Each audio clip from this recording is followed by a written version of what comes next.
Q broadcast, it's taking the world by storm. People are cutting the cord to their high cable bills and moving away from streaming services like Netflix, Hulu, and others for something better. Q broadcast. For just $60 a month, you'll get access to every channel you could ever want, including HBO, Cinemax, and Starz. And the best part, there are no contracts, no hidden fees, and you're free to cancel anytime. With Q Broadcast, you can enjoy streaming live TV, movies, and top series on up to 5 devices at once. Whether you're at home or on the go, Q Broadcast makes sure your entertainment is always at your fingertips. Imagine being able to watch all your favorite channels from anywhere, anytime, without any restrictions. We're talking about thousands of movies, hundreds of TV series, and a huge library of live channels, all in one place. And don't forget video on demand and pay-per-view events. Those are included at no extra cost, so you'll never miss a big event again. Now, take a second and think about your current cable bill. You're probably paying anywhere between $100 and $300 every month, locked into long-term contracts and hit with surprise rate increases. With Q Broadcast, that's a thing of the past. It's just $60 a month. No contracts, no extra fees, no hidden costs, and no price hikes. Why juggle multiple subscriptions like Netflix, Hulu, and cable when Q Broadcast gives you everything you need in one convenient package? People everywhere are switching to Q Broadcast, saving money and getting more content than ever before. So, what are you waiting for? Click the link in the description and sign up for Q Broadcast today. Just $60 a month, no contracts, no hidden fees. It's time to take control of your entertainment and start streaming smarter.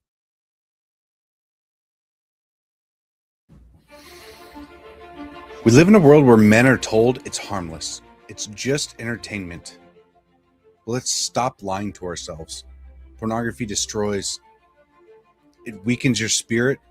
It dulls your drive. And it robs you of what real intimacy is supposed to be. Every click is a step away from the man you're supposed to be. We can't call ourselves leaders if we are slaves to a screen. As someone that is prior service, I know all about discipline. And discipline isn't out there, it's within your mind. Porn rewires your brain, weakens your will, wrecks all of your relationships. It doesn't just stay on a screen, it invades your marriage, your confidence, and your actual purpose. As men, if we don't learn to discipline ourselves, we'll be ruled by our impulses. Now, it is time to stand up and take control before this silent war takes more than you're willing to lose. Real men don't hide in the shadows of shame. We step up and we protect what's ours. We fight for our wives and kids, our own hearts. Twitter isn't just an app, it's a weapon. It's a tool used to break free and start living like the man that you're meant to be. The battle's here and it starts with you. You can stop living in shame and you can break free today.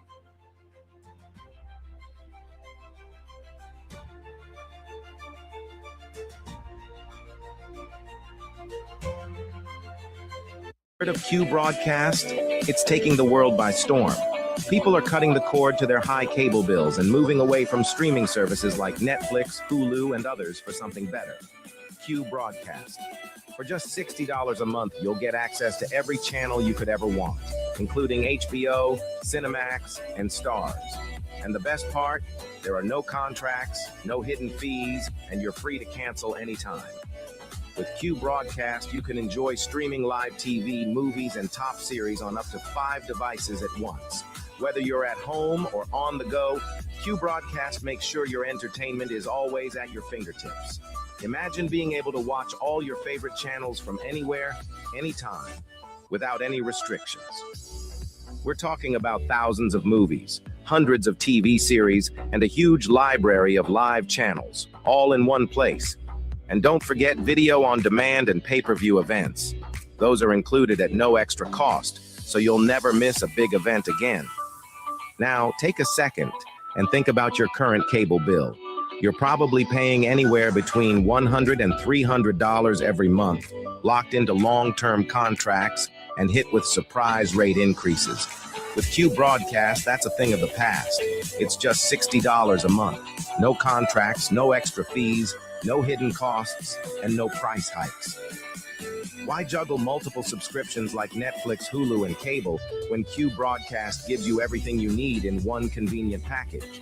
People everywhere are switching to Q Broadcast, saving money and getting more content than ever before. So, what are you waiting for? Click the link in the description and sign up for Q Broadcast today.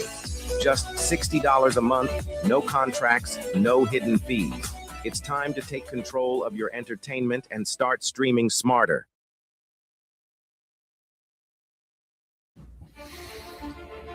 We live in a world where men are told it's harmless. It's just entertainment.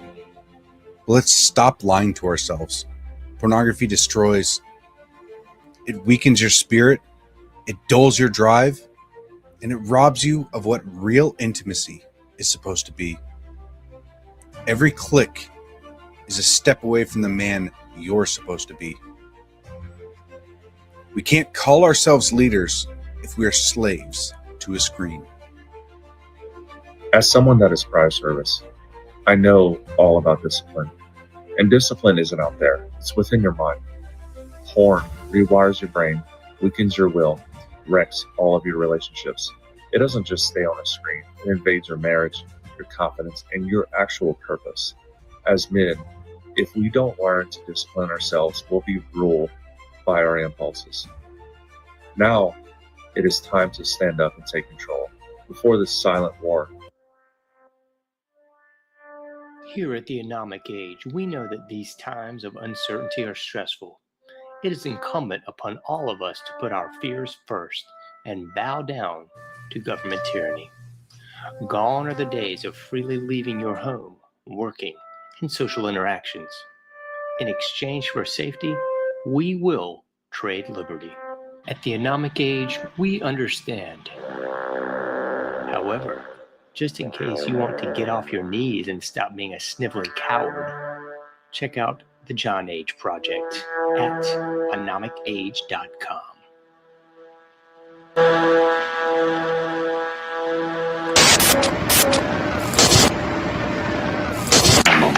Meet Ann Morrissey, who is here with her daughter, Dareth. Dareth is 17 years old.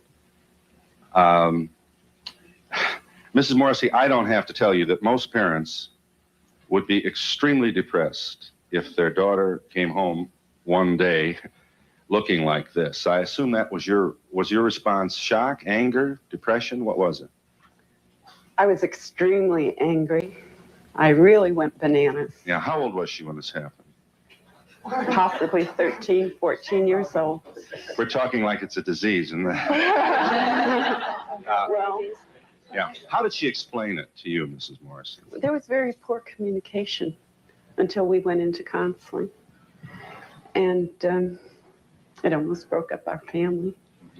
But through counseling and Serena, I can understand it better. What do you understand? That she feels like she doesn't want to be like everyone else. And she wants to be her own person. And through the dress code and her lifestyle, she's expressing this. It doesn't conform with our rules, but we're learning to cope, and it's a very, very difficult thing. Extremely difficult. Dareth, let's let you talk for yourself. You're from Long Beach, California. I just can't handle being like everybody else because that's what everybody else wants, you know. Just because somebody else does something does not mean that I have to do it. You know, I have my own morals and ideals, and I go by them. Are you drug-free, Dareth? Yes, I am.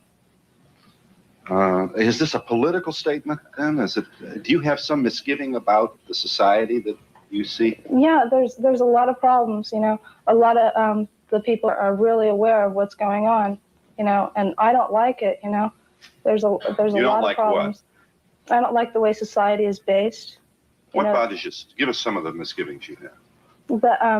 The rich, the poor, the people starving, the wars, you know. Why can't, you know, everybody just get along and just live their life?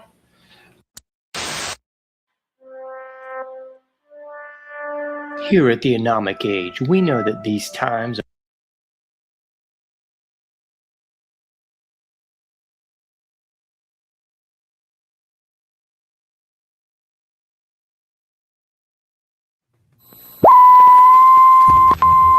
Selling real and Chevy.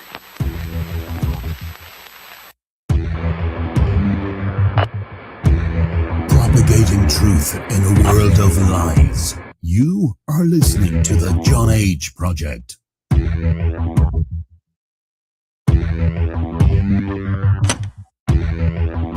Trust no one. Trust no one.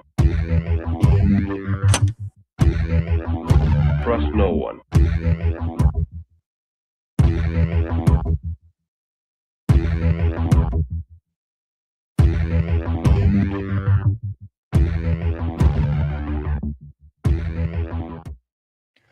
You found it. You're here. You're headlong down the runaway train that is the Anomic Age. I'm your host, John H. Happy to be back with you once again.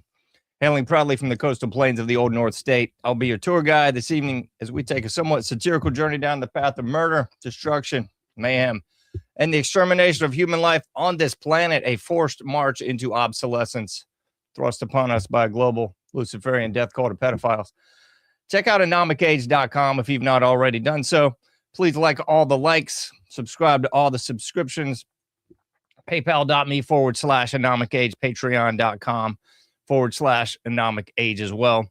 That's the best place you can go to find me and all things Anomic Age. You can get into the guests, free iPhone app, free Android app, subscribe by email link, and so much more right there at anomicage.com.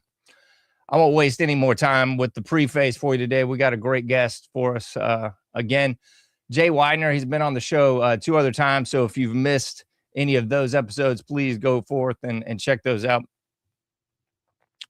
Jaye Weidner, called by Wired magazine an authority on the hermeneutic and alchemical traditions.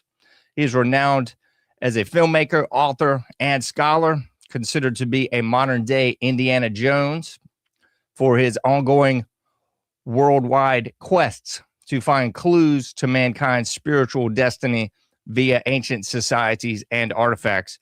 His body of work offers great insight into the circumstances that have led to the current global crisis.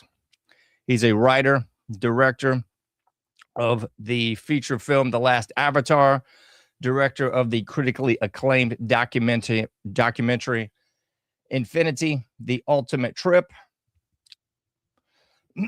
Journey Beyond Death, and writer-director of the documentary series on the work of Stanley Kubrick, Kubrick's Odyssey, and Beyond the Infinite. Thank you so much, Jaye, for your time today. I know you're a busy man, so thank you so much, man. Well, thank you for inviting me. It's definitely a pleasure to see you again and speak to you as always. I kind of gave you a little bit of this before we got into it today, but for whatever reason, I think we all we think we know the story of everything. And then even if you get into the quote unquote conspiracies, you feel like you know it for a couple years. And then sometimes you take a look at something like, holy cow, how did I miss this? How did I miss this blind spot? And I'm a sucker for kind of going back into history and looking at people who have often gotten like a footnote. And that's kind of where I sort of started pulling this James Forrestal thread.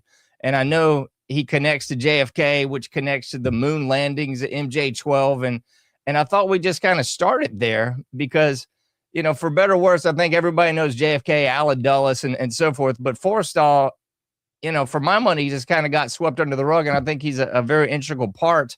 Maybe not the beginning, but he's one of those transitional from World War II into Vietnam and into that technology that we got to take a look at. And then we'll get into Stanley Kubrick, JFK, and kind of how it all connects, or at least as much as we can unpack here in this short time.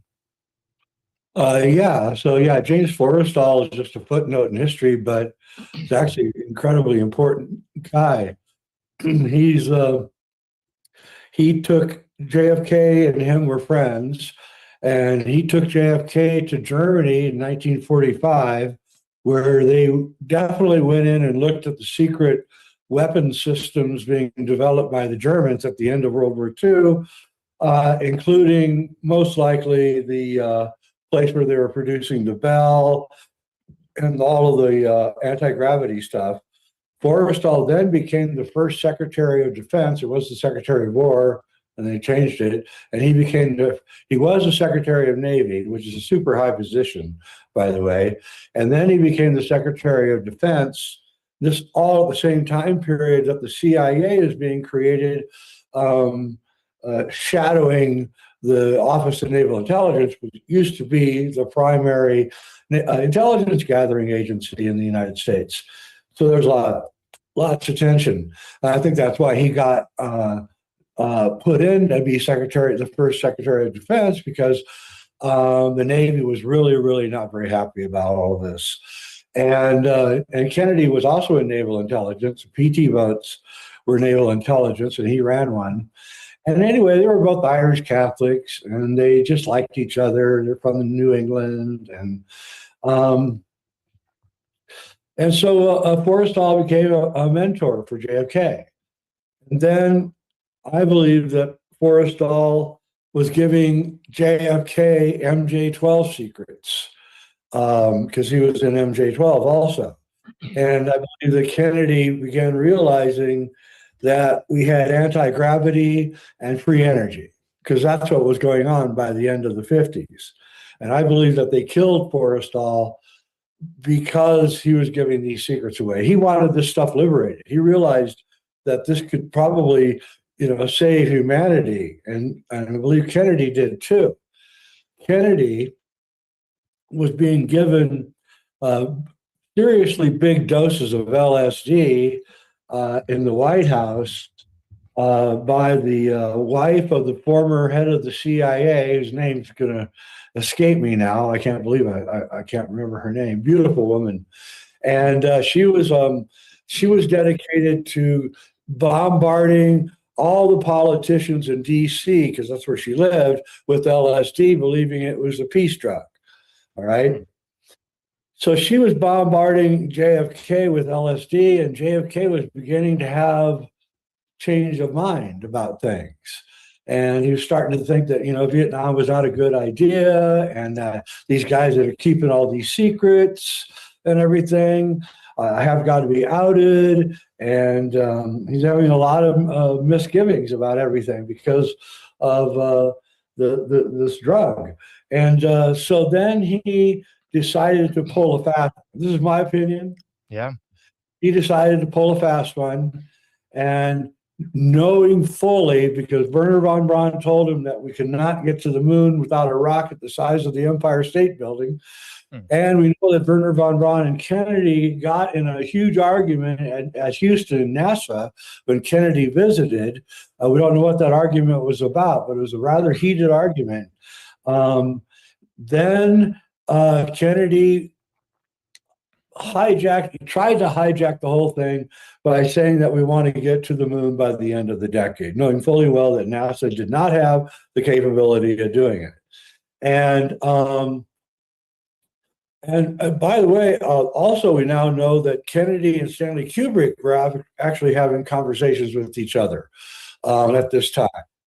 And a lot of Kubrick's friends worked in the Kennedy administration. So there were connections there.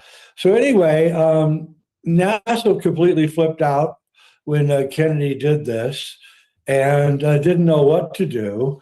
They started on their moon Apollo program, but it just met with one disaster after another. Neil Armstrong almost broke his neck trying to land the lunar lander in Arizona. And Gus Grissom hung a lemon on top of the capsule, saying that this whole program was a lemon. And then he died in Apollo 1 in the fire, of which was a very suspicious fire. And we began to see this kind of NASA connection to both Kennedy and the Stanley Kubrick. And so I personally believe that Kennedy faked his death. It's in my film JFK X, came out a couple of years ago, because of the incredible stress he found himself under. The mob had put out a hit on him in late September of 1963. They had the recording, telephone recording of them saying, yes, we're going to hit him from a high building. And so Kennedy knew about that because the FBI had to tell him. So he knew that they were coming after him, and for a number of reasons. Vietnam, the mob, a lot of reasons. And besides, he had Addison's disease, which was a horrible disease he got when he was serving in the military in World War II. And Addison's, you don't live very long. So Kennedy did not have long to live anyway. He was destined for the wheelchair and then death. So there's no way around it. Anyway, so NASA realized that Kennedy had trapped them. And then Kennedy died or went away, whatever you want to believe. And then they approached Stanley Kubrick right after Dr. Strangelove came out. So it'd be late 1963, right after Kennedy got killed, early 1964. They approached him. We have the freedom of the Department of Information documents saying that they were looking at 5 movie directors. They wanted to interview 5 movie directors for unknown purposes. They were all like, all the biggest guys, Billy Wilder and all the biggest. And then at the very end, they mentioned the 4, which were the 4 biggest directors at the time. And then they said that we've been told that this young man named Stanley Kubrick is someone that we need to pay attention to. So they named him by name. So somebody in the government in 64 was looking for a movie director. Why? And who was trying to interview these directors? Was it CIA or was the it just kind of information, which is probably the CIA, just a front for the CIA. So, so Kubrick had done Dr. Strangelove, and he had requested from the Air Force to photograph the inside of a B-52 so he could do it right. And they said no. And they read the script, and they were completely freaked out by the script because it was a satire of the military, right? Mm-hmm. So Kubrick pieced together the inside of B-52 from photographs from aviation magazines, he and his production designer. And when the film came out, they couldn't believe it. They couldn't believe how well he had done, caught what a B-52 looked like from the inside, which was all top secret, right? But what really blew their minds was the jet flying over Siberia in Dr. Strangelove. It totally blew their minds. And when they found out that that was not a real jet, because they knew it wasn't, because they had all their own B-52s and nobody landed one, when they found out that that was a model and that was flying over Siberia using front screen projection of new technology just emerging at the time, then they contacted Kubrick. They'd already contacted him, the Air Force had, because they were worried that he was stealing secrets. But when they saw the movie, they completely flipped out. I believe they asked him to do it. Pretty much he had to do it. He agreed to a contract, a lifetime contract, where he would be taken care of for the rest of his life as far as filmmaking. And he would be able to make whatever he wanted to make without any interference. And that was true for every film until Eyes Wide Shut. And then that happened after he died. So he really wasn't being interfered with because he was dead. So the whole entire point was that the NASA and the clandestine agencies are hiding free energy from us and anti-gravity technology. That's what Kennedy wanted out, because he knew that all the nuclear power plants would go away, the hydroelectric dams would disappear, highways and roads would disappear because everybody would be flying like the Jetsons. And we're still in the war. It's happening right now with these missing scientists. We're still in the war to try to liberate humanity from the constrictions that Kennedy, fought against and tried to open up. And the whole thing is actually one of the most amazing stories of all. And then if you think about it, the Jupiter mission in 2001 Space Odyssey, that's a secret mission. That's a secret mission. They don't know what they're doing. Only Hal knows what the mission is. They don't know until after Hal dies, when the movie comes on the screen and tell them that they found this thing on the moon that shot a signal to Jupiter, which is Saturn in the book, and which is important. And so the movie 2001: Space Odyssey is Stanley Kubrick's R&D to get the Apollo missions right. And they shot the Apollo missions in a blimp hangar 40 miles north of London. Several witnesses saw the set, the entire blimp. It's now a movie studio, by the way. They shot all the Batman movies, Christopher Nolan's movies, were all shot in this hangar, this huge blimp hangar. And I believe that Kubrick, Kubrick wanted to sleep in his own bed. He'd shot Barry Lyndon in Ireland and he hated it. And because he wasn't sleeping in his own bed. And so I believe from all the movies he made after Barry Lyndon, they were shot right around London, right? So I believe that the blimp hangar, witnesses have actually saw Neil Armstrong and Buzz Aldrin in full getup at this blimp hangar in like late 1968. So right after he finished 2001, he went right to work on all of this. And he left clues. He left clues in The Shining. The boy has the sweater with the Apollo 11 taking off. Room 237 is 237,000 miles. It's the distance between the Earth and the Moon until we invented better ways to measure things. And it's really one of the most incredible stories of all time, actually. We have, James Forrestal, high up in the intelligence agencies, head of the Secretary of the Navy, becomes the first head of the Defense Department, telling secrets to young John Kennedy, who's super charismatic. And he's actually, I believe he's in The Shining. He's the hotel manager that Jack Nicholson interviews with at the beginning. He's got the coiffure, looks like Kennedy. The actor looks like Kennedy. And I think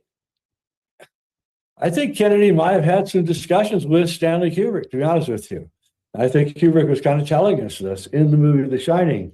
And I want to touch on the Forrestal thing for a second before we totally leave him, because I found this really interesting. And when you mentioned the LSD with JFK, I thought that was kind of thought provoking because you also have Frank Olson is the guy that supposedly jumped out of the window to commit his suicide, which came after the Forrestal, a few years after that. And I'm like, what in the world? Because we know the Frank Olson thing was LSD connected, and they always like to sort of do a dry run before they do the real thing. And I'm like, well, that's kind of like the exact same murder or quote unquote suicide for both of these guys. I don't find that very coincidental, or it might be, but I don't know. No, they both threw themselves out of the window, both Olson and Forrestal. Interestingly enough, the last person to visit Forrestal was Lyndon Johnson. It's like that morning he came to visit him. The person who saw Jack Ruby right before the mind control guy came to visit Jack Ruby in jail. What's his name? The really evil MK Ultra dude. Oh man, yeah, I know you're talking about the doctor, the psychologist. Yeah, psychologist. He came to visit Jack Ruby, and Jack Ruby went crazy after he came to visit him. Jack Ruby was completely lost his mind. I mean, we don't know what the guy did to him, but he completely lost his mind. And then he died of cancer like 4 months later. And so I personally, I believe that LSD has a much larger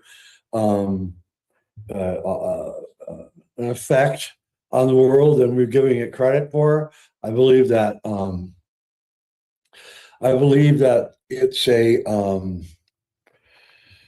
it's part of the MK Ultra programming, and they're using it on politicians as part of the MK Ultra programming. Charles Manson, we now know, was a CIA, and what did he do? He gave everybody that around him LSD, and then they became murderers at his command. So it was a small MK Ultra experiment. The Manson family was that I guess was successful, since he actually got people to kill, and this whole thing is all interrelated with the creation of the CIA. Honestly, that's when this all started. They started playing with fire, and then they realized that if they let out the anti-gravity and the free energy thing, that they would lose power.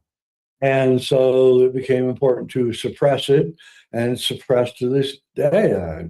Eric Dollar, a famous physicist, he invented free energy about 14, 15 years ago, announced it, that he was going to release it. And now I think he's still living in his car in a park in California, because they just completely busted him completely. And they do that. They bust you down if ever you get close to anything. And if they can't bust you, then they kill you. And so the Kennedy assassination is the beginning of a long, dark history. But I'm told by my friends that are physicists and know this stuff, that the Asians don't give a crap about what the elite think. They want their free energy, and they want their anti-gravity, and they're going to do it, and they're right on the edge of doing it. So all this suppression in the West is not going to pay off in the end, because the Asians don't give a crap about what the Rockefellers and all those people think, and and they're very innovative, so they're going to do it. It's not just a matter of time, and when that happens, and we'll see what kind of world we have. I think it'll be a better world. We won't be fighting over oil anymore, and Iran war will seem like a stupid thing, and Straits of Hormuz will appear to be stupid to us, and the whole thing. And that's what they're suppressing. And that's what they've always been suppressing since when did he die? 1956? Since 1956. If you look at the literature, it's really interesting. If you go back and you look at popular mechanics and all the literature that was going on in the 50s, all the way up from 1946 to 1956, it was just one article after another, how we're going to have this future with anti-gravity machines and free energy. And every month, these magazines have another article about what's coming. It's all coming here soon. Then in 1956, right when Forrestal dies, it all stops. There's no more mention of it ever again in any of these trade magazines, any of these science magazines. I knew Eugene Marloff. He died. He was the editor of a free energy magazine, and he died. A burglar came into his house and killed him. Didn't steal anything. Eugene Marloff. He didn't steal anything, and he's never been caught.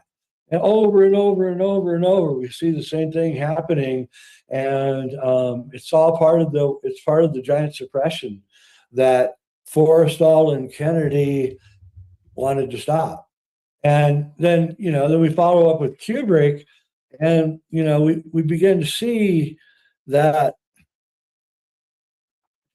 the last three films, he's really trying to tell us something. In The Shining, it's about MK Ultra programming and about the moon landing.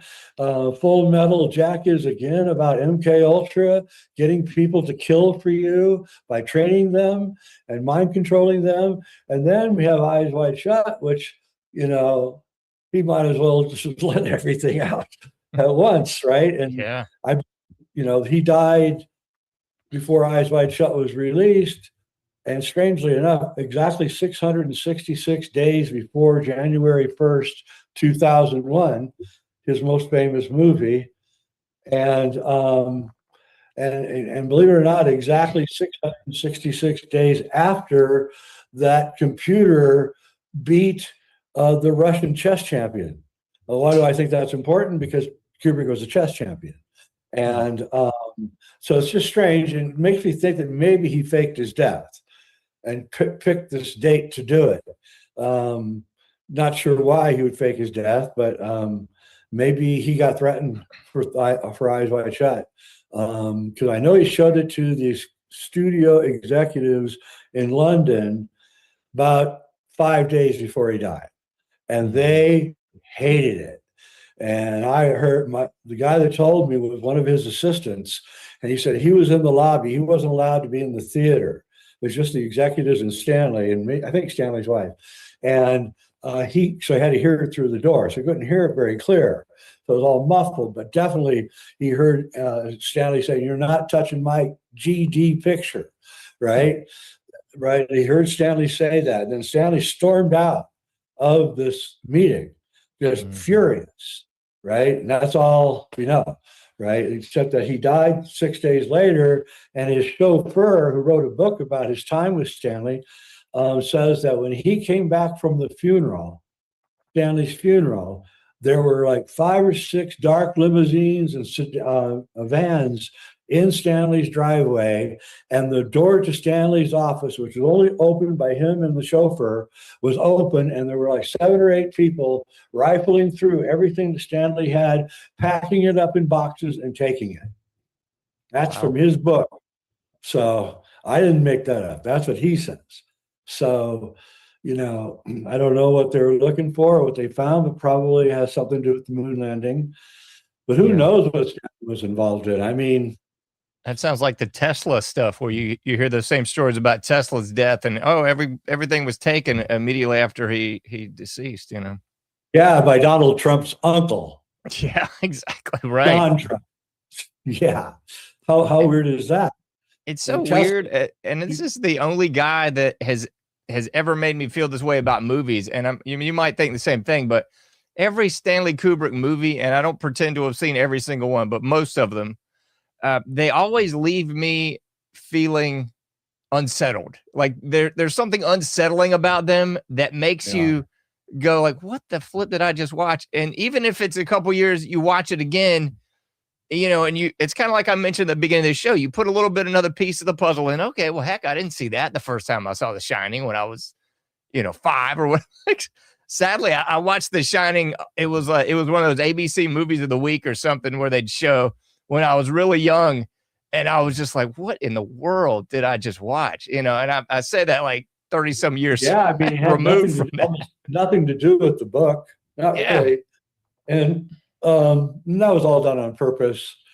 One thing that people don't realize is that what I did was I kind of back engineered Eyes Wide Shut about 2 years ago. And so what I do when I back engineer a film is I watch it. And then what I do is I watch each scene from the end to the beginning. Right? So I pick out a scene, I watch it, then watch the next scene backwards. I work it all the way backwards to the beginning.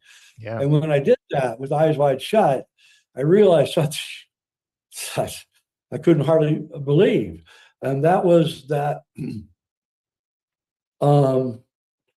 when Nicole Kidman and Tom Cruise go to the party at the beginning of the movie, they're kind of flirting, everybody's flirting with each other and all this. And then a guy comes up to Tom Cruise and says, "You're needed upstairs," right? And so Tom's a doctor. It's important to know that. So Tom follows this guy, and they go up these winding stairs. And as they're going up the winding stairs, there's 2 guys, I think with 2 girls, right next to where the stairs are. This real elaborate staircase, right? One guy is tall and bald with glasses. The other guy is short and bald with glasses, right? Very distinctive looking.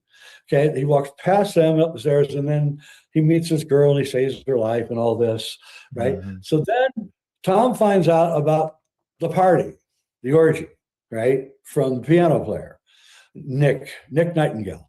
And so he gets a costume and goes through all this stuff and has his little cab pull up to where the party is.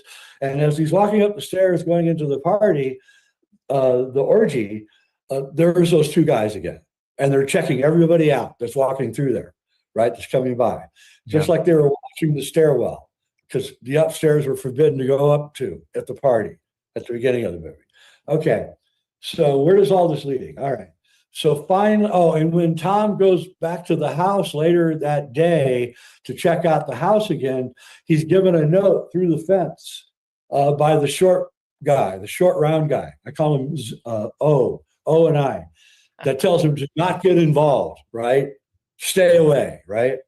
And so then Tom now is walking down the streets of supposedly New York, and somebody's following him, right? And it's the tall guy with the bald head that's following him, right? So these guys are all through the movie but have no lines, all right? Now here's the kicker, where I'm going with this. So it's the end of the movie now, and Nicole and Tom and their daughter, Alice, are walking through Macy's in New York, Christmas time. Okay, the first thing that happens is the little girl walks right past the black baby carriage from Rosemary's Baby. That's the first thing that she walks past. Then she walks through these menacing teddy bears that are leaning like this all around this little girl, right?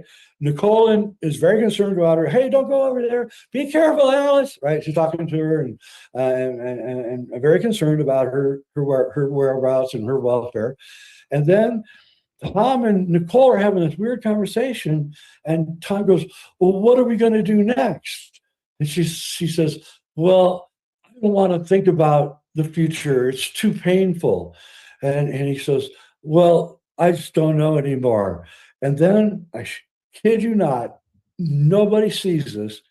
They both walk up to the little girl. She's standing in the aisle, and they both gently nudge her forward. She starts walking down the aisle. She looks back with fear in her eyes at Tom, right?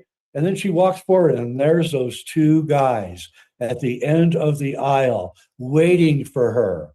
Mm-hmm. Then Tom and Nicole have an 8-minute conversation about the nature of reality, never mentioning their daughter again, never mentioning, no concern about her whereabouts anymore, right? And it's the very end of this weird conversation about the nature of reality. Tom says, well, what are we going to do now? And Nicole says, well, there's only one thing left to do. And Tom says, well, what's that? And she says, the F-bomb. The only movie that ends with the F-bomb, right? Well, why do they have the F-bomb? Because they don't want to have a kid anymore. In order to appease the cult, they had to give the cult their daughter.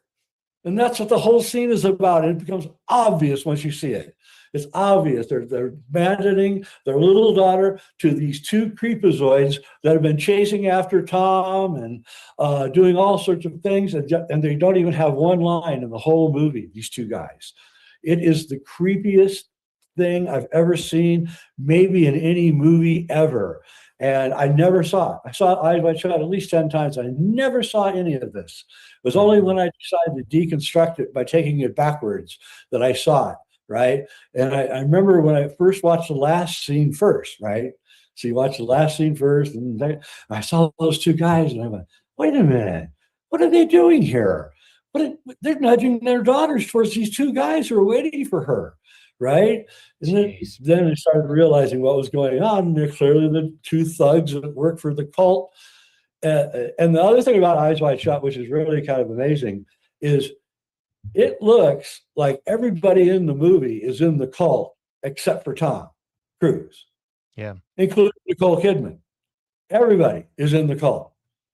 Everybody. The prostitutes they meet, the people at the parties, everybody's in the cult except for Tom. And he doesn't know it. He's just wandering around like a blind person.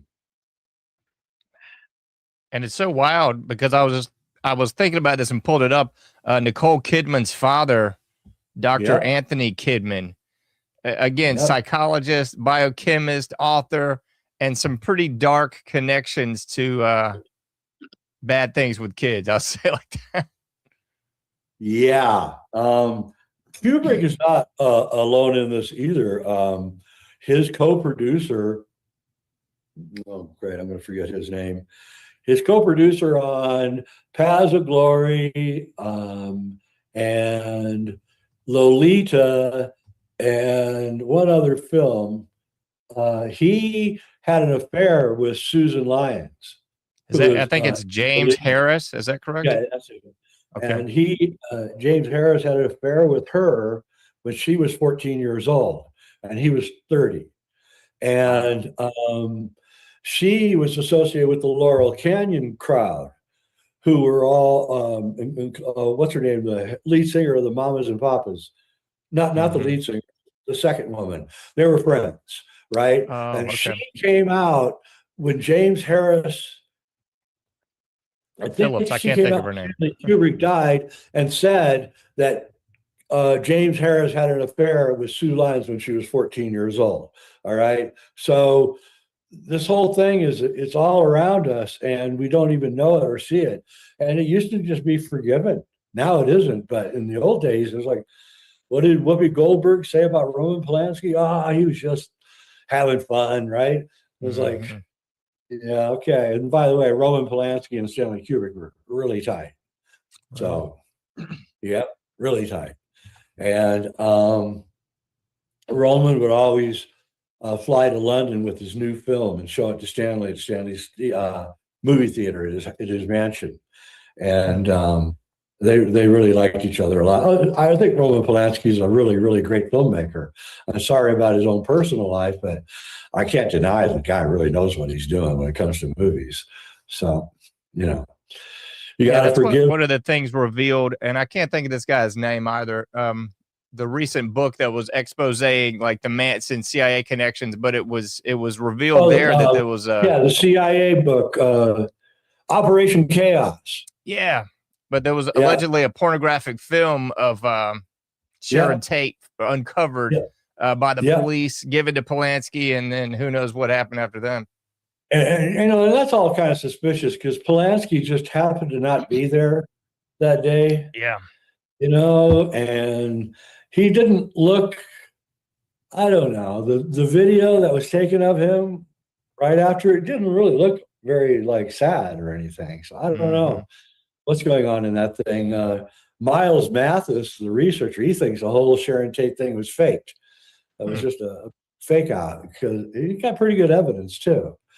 And the whole thing's just so weird. I mean, the whole Laurel Canyon scene is just weird, right? How all the rock stars and actors are all sons and daughters of CIA and Army intelligence. And Jim Morrison's dad was in the Vietnam War. The admiral started the Gulf of Tonkin incident. And he's like, what the hell? He shows up in LA with all those songs were already written. All 5 Doors album songs were already written by the time he arrived in LA. He didn't know anybody in LA, and yet within a year, he's like a rock star. Like, Yeah, those images are a trip. Looking at him, basically like a year before the Jim Morrison persona, he's like a clean cut, cropped hair, the whole 9 yards. Yeah. I can't help but think that, like, the whole 60s and up until now has been one big trauma-based mind control, connecting dots to the OSS, the CIA, and obviously Operation Paperclip. It seems to be one big trauma-based mind control that we've all just had to witness, from Vietnam to JFK, the whole thing. Yeah, the experiments were in the 50s, and then they took it public with the hippies in the 60s. And when they saw how well that worked, then they took it completely over in the 70s. That's when the beginning of the GATE program started in schools, where they took gave kids tests, and they took the highly psychic kids out of the classroom and into special classrooms, where the kids today can't even remember what happened to them in those classrooms. So you got to think what we're doing trauma-based mind control on these kids. It turned out to be, you're slightly psychic. So they take you into these classes, do trauma to you, make you forget what happened to you, right? And then it increases your psychic ability. Now they can use you for remote viewing programs and, intelligence work, right? And I think that's actually what's happened here. And I'll go even one step further. What if you were a government agency doing this kind of work, right? And you discovered that 50% of these psychic kids that you were taking out of the classrooms don't like you and don't want to cooperate with you, okay? You've already increased their psychic ability, and now you're realizing 50% of these kids do not want anything to do with us. what are we going to do? We can't let them just go out into society, right? They've got psychic powers. What are we going to do with them? I know what we can do. We'll bomb them with fentanyl and all sorts of other drugs. I believe that, I know, because I've asked people, homeless people, I've asked a lot of homeless people in their 40s that are addicted to fentanyl if they were involved in the GATE program, and they all, not all, but a lot said they were. Really? So I think Good that's grief, what the homeless problem is. I think it's the discard of the GATE program, the people that they don't want to be a threat to them, but will be if they are completely sober and straight, right? That they will be a threat to them. And they did these tests, and they know that these people can cause a lot of danger. And then they can be very dangerous. So they don't want them to be functional. So you got to either wonder how that program- connects to the Phoenix program for Vietnam era veterans Exactly. that, Phoenix was the homeless, beginning drug of all addiction. this. Yep. That's what they did with the people that survived the Phoenix program. The guys that killed all the people, they put them on drugs. I mean, they all became heroin addicts, and after Vietnam, it's all how they do it. Like Alex Jones calls it the soft kill, right? It's the way you can kill somebody without killing them and making it obvious, right? So I believe that these programs are. So if you comply in the GATE program, right, you're cool with everything, and you comply, well, guess what happens to you? Charlie Kirk was in the GATE program. Candace Owens was in the GATE program. Almost everybody that's influential, that's like under 45 years of age, all went through the GATE program. You rise right up the middle of the whole thing. They rise up to the top. That's why it's not a conspiracy, because they were in the GATE program, so they already know what they're supposed to do, right?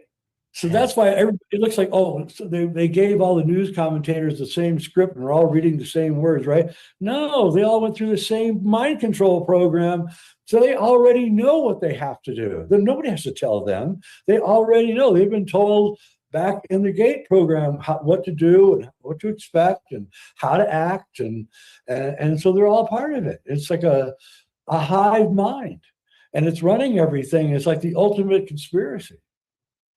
I had no idea. I got to say, I had no clue that Charlie Kirk and Candace Owens were in the GATE program. That's insane. Yeah, they were. And I would bet almost everybody at TPUSA was in the GATE program. What is the purpose of TPUSA? To mind control. Exactly. Right. That's all it was. It's a mind control program. The person that sits on the board of TPUSA wrote the book on mind control with Michael, what's his name? Michael, I forget his name. It's not Tellinger, is it? I can't recall. No, not Tellinger. He was the head of Army psychological programs, and was also the head of the Temple of Set in San Francisco. Oh, Michael Aquino. Yeah, Michael Aquino. He wrote the book. The guy that wrote the book with Michael Aquino on psychological warfare sits on the board of TPUSA. Come on. And I remember seeing when Aquino was like making the talk show circuit, 30 years ago, I remember seeing that and going, this, not that this is an op, but this is normalizing this occult mess, because if the government for sure, and if the military also didn't want this out there, he would never have stepped on Oprah's stage or Donahue or anybody else. That's just rolling it out. Yeah. And, the fact that he's a Satanist on top of it is really quite curious. What connections does these operations have to Satanism? What's going on there? And then you see that TPUSA has his co-writer on the board, and they're Christians, right? And you're like, what the heck? What's going on here? And so I would even go as far as to say, and I'm not trying to offend anybody here, but I would go to say that almost all of the modern branches of Christianity are MK Ultra programs. Yep. I wouldn't be surprised. I really wouldn't. Yeah. I think this often, like you mentioned this with a lot of the big names that we see, it's kind of funny because 20, 30 years ago, it was like, oh, it's all, all the big networks are all controlled, Operation Mockingbird and all this and that. And I'm going as far as saying most of the alternative names seem very kept in check too, because I see these random people that I've never heard of in my life, and suddenly they've got a 20 million viewership show, and they're towing the company line and hitting all the talking points. And I'm like, where in the flip did this guy come from? I've never seen this person in my life. I agree. Like, I've been on this circuit for 35 years now. I know how hard it is to even get somebody to pay attention to you. And then some guy comes along, and in 4 months he's got 20 million views on YouTube, and it's like, wait a minute here, so I think you have to have a background that's viable before you can take anybody seriously anymore. So yeah, but they're definitely in control of the whole thing. I believe the whole flat Earth is a psyop. I pretty much traced it back to its origins, and it's a psyop. And it comes from NASA, by the way. And yeah, and not surprised. Yeah, and so what Terrence McKenna told me in 1994 was something I never forgot. He said, in 30 years, everyone will be in a cult. There'll be hundreds and hundreds of cults. There'll be political cults, sports cults, art cults, rock cults. Everything will be a cult. And I was like, at the time, I was like, what? I don't understand that one. And now I realize, yeah, everything is in a cult. And I'm not in a cult, so I feel left out. Yeah, I mean, kind of like we started with today. I like to come back to stuff that I thought I knew and question it again. And people are just, I'll lose viewers on this one, but I was making fun of the people that had the bandage on the ear for solidarity with Trump when he allegedly got shot at, 7 months ago. I was like, what are you doing? This is hilarious. It is. It's pathetic. And looks like the Trump cults might be falling apart here. But yeah. But he let it fall apart. It's his fault. I mean, not to get too far afield, but I mean, I love that you mentioned that breakdown of Eyes Wide Shut, because I think Stanley Kubrick is one of those people that nothing is wasted in the film and nothing is happenstance, accident, or anything else. I mean, you talked a little bit about that with Eyes Wide Shut, but I mean, that runs through all of his films, that thread. If you look at the signs in Full Metal Jacket, if you look at the obvious MK Ultra connections with the Droogs, and even slipping in all that stuff with that movie too. Yeah, definitely check out my film, A Clockwork Shining. It's all about Stanley and mind control. You'll really like it. I was going to say something. What was it? Didn't mean to get you sidetracked. Sorry. Oh, no, I'll tell you another thing, though, about Eyes Wide Shut is in the movie business, you get, if you got a speaking line, you're an actor, you got a speaking line, you have to get paid a certain amount. Okay. There's a union, right? But if you're an extra and you don't have time to speak, right? You get paid like $50 a day. I don't know what it is now. This is like back to my Eyes Wide Shut days when I was in the business, right? So extra get $50 a day. Those two guys, they're in the movie, all through the movie, they have no work, no lines. He's giving them extra pay. They're only getting $50 a day. And Kubrick was notoriously cheap, by the way. And furthermore, those two guys don't even have to be in the script, right? There can be no mention of them in the script, right? So he slipped it right past the studios who didn't see it. That's right? Brilliant. It was brilliant because they're not on the payroll, right? Not really. And there's no lines in the movie. The two guys may not even know what they were doing, right? So Stanley says, okay, you just stand here at the end of the hallway, right, in this Macy's store.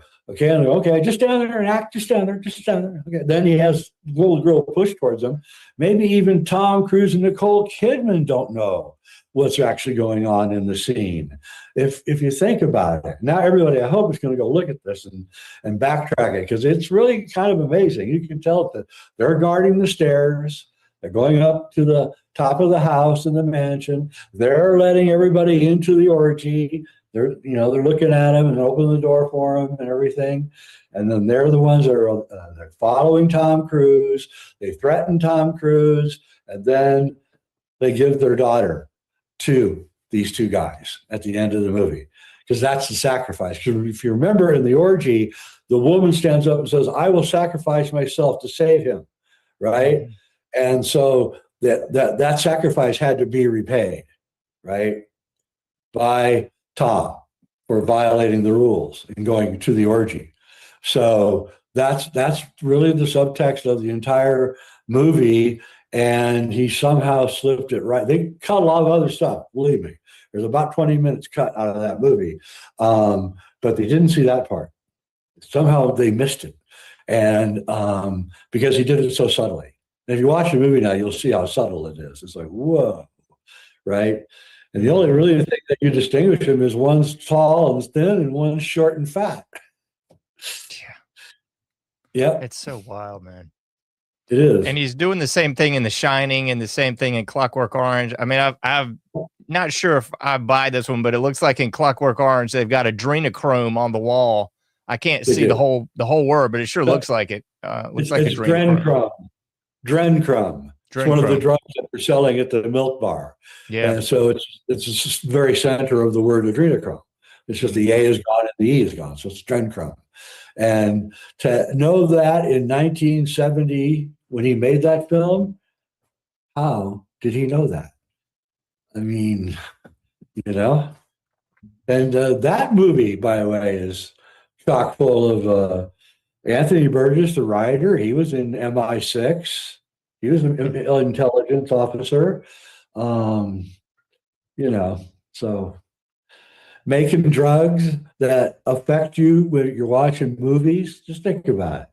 You're watching a movie about a drug that you take while you're watching movies that mind controls you.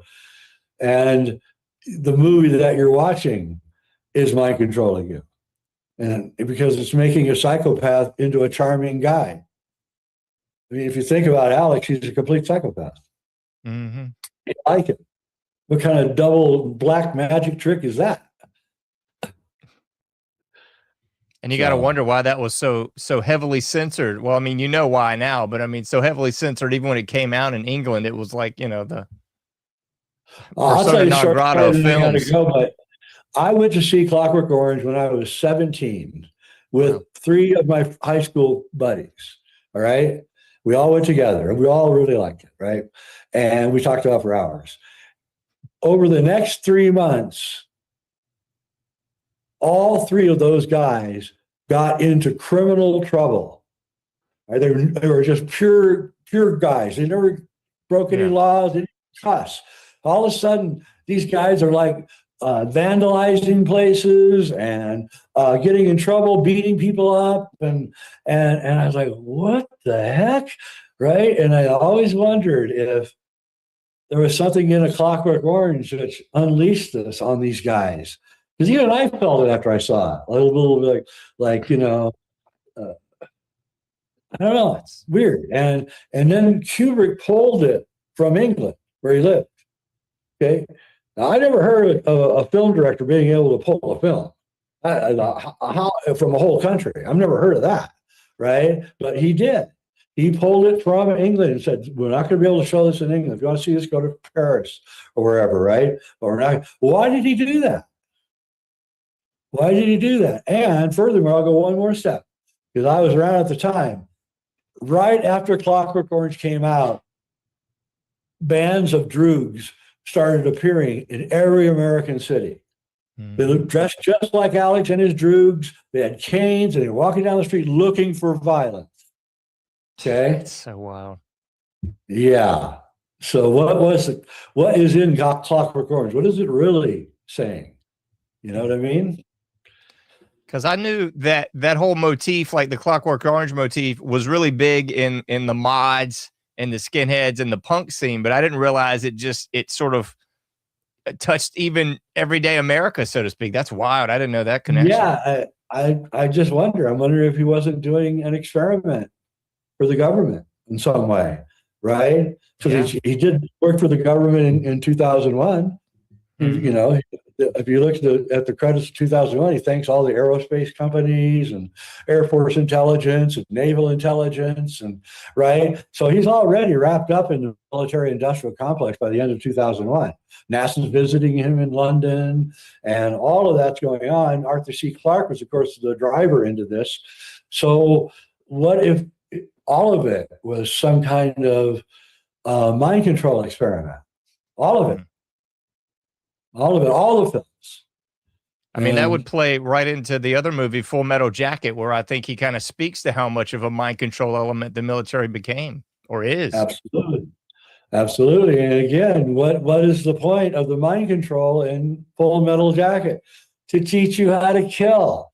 Right? And the irony, of course, is that the guy that gets the most torture, Private Pyle, he shoots the drill instructor at the end of the first scene. So you succeeded. You taught the guy how to kill, and now he just killed you, right? And you know the whole thing is that way. And I can go on forever on all this. It's so wild, and I can't help but think that the way films are made now, I mean, juxtaposed to then is like night and day. But I think it's also just the deliberate dumbing down of America or the global population, where most people can't even sit through the most mind-numbingly stupid vanilla hour-and-a-half movie. So they don't even have the faculties to sit through 2001 or Clockwork Orange, because they're such dense material that you actually have to sit there and what they say, especially now, you can pause it. You don't have to sit in a cinema. But hey, I've got it. I've got my attention span has been shortened by, I think, social media and the internet. I mean, you know, I don't sitting down and spending 4 hours reading a book like I used to do all the time. I don't think I can sit 4 hours and read a book anymore. So it's even affecting people like me who, you know, have every defense up against these kinds of things. It's even affecting us. So I can't imagine what a young person's going through right now. Because my wife and I sat down and watched 2001, I think it was about a month ago. And it, you know, visually, auditory, the whole thing is like such a assault / just glorious picture. But even her and I were sitting there going, good grief, this is a slow burn, you know, for an hour here. We don't know what the heck's going on. But visually, you're so pulled into the movie already. Yeah, that's what his key was to make things so visually impressive that he could slip by stuff in the background that you wouldn't catch because you're just so overwhelmed by the music and the visuals. So that was kind of his magic trick. The movies I call movies a bastard art because, you know, photography was his own art form, and music was its own art form, and acting was its own art form, and writing was its own art form, and movies kind of took everything and jammed them in together and to a bastard art. But what people don't also include in this bastard art is that movies are also stage magic. And so Kubrick was a master of stage magic. Orson Welles was a stage magician. Billy Wilder was a stage magician. Somebody else. Oh, Steven Spielberg was a stage magician. So what you do is you learn how to do stage magic, and that's how you learn how to trick the audience into believing something that actually didn't happen. Mm-hmm. Yeah. That's wild. I just came to me. I got to ask you this one just because of the randomness of it. But Alfred Hitchcock was definitely heavily, you know, doing propaganda films, doing some of those early like documentaries, quote unquote. I wonder why he wasn't thrown in the mix with a possible candidate, you know, to make some of these films as opposed to. He was notoriously disagreeable. Yeah. And so when I think it was one of his movies, they re-edited. Can't remember which one it was, but like the early 40s, they re-edited one of his movies, the studio did. And so after that, he only shot the script. He didn't shoot any extra. He only handed them exactly what they needed. So they couldn't do anything with it, right? And that got him into the studio hated him for that because they wanted to rearrange stuff around, and he just shot the film, so they couldn't do that. He only gave him exactly what the movie would work. He didn't give him anything extra. So, but he definitely was a propagandist. And you reached that point. I mean, Christopher Nolan reached that point with Oppenheimer. That was his free, went from filmmaker to propagandist with Oppenheimer. And now with The Odyssey, he's full-blown propagandist. And Quentin Tarantino, same thing. He, after Kill Bill, he became a propagandist. Kill Bill is actually his last film. After that, he was assigned those films. The bunch of the guys in the World War II, whatever it's called, and then the Slave movie, and Once Upon a Time in Hollywood was but what Quentin Tarantino does is they come to him and tell him they want him to make a movie about something, right? Gotcha. He will flip everything around. And one day I'm going to explain all this, but he will flip everything around very subtly so that the exact opposite message comes through. So in Once Upon a Time in Hollywood, he said, all these Manson family theories were coming out, right, at the time, right before the movie was made. And I believe that they came in and said, listen, there are a lot of people questioning the Manson family, the Sharon Tate murders and all that. I want you to make a movie about it. Make sure we keep the story going, right? The official story. And Quentin going, oh, man, I don't want to make a movie about this. Do I have to? And Harvey Weinstein, yeah, you got to do it, dude. You want to make a movie, you got to do what I want. And so Quentin goes, all right. So he makes a movie about the family, but he throws it all awry at the end because they get the wrong house. They get Brad Pitt's house instead of Sharon Tate's house, and Brad Pitt sets his dog on him and stops him. Right? It's a great ending, by the way. So that's what. So that's the sad part about Hollywood is the good filmmakers eventually get turned into propagandists. And Steven Spielberg, Days of Disclosure coming out. I'm sure it's propaganda. Man. Well, Jay, thank you so much for your time. I got on the screen here, jayeweidner.com. Is that the best place people can go to find everything you? Yeah, I got a show on YouTube I put out once in a while, Reality Check. And I got a new movie coming out this summer called The Invisible Universe. And check out A Clockwork Shining and JFKX, both on Amazon. I think you can watch them for free now.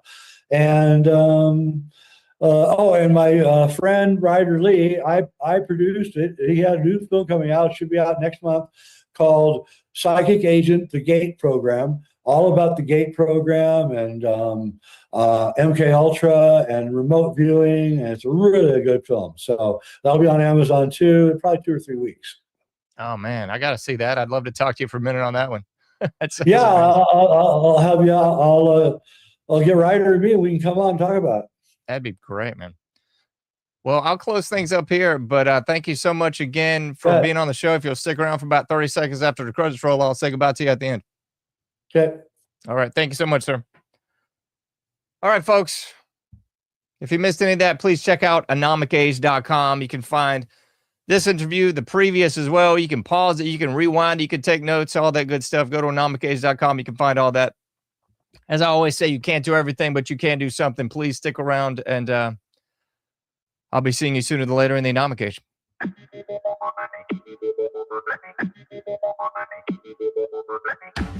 Thank you for listening to The Anomic Age, a John Age project. For past shows, further info, and to comment, go to anomicage.com. That's ANOMICAGE.com. Till next time, thank you for listening to The Anomic Age.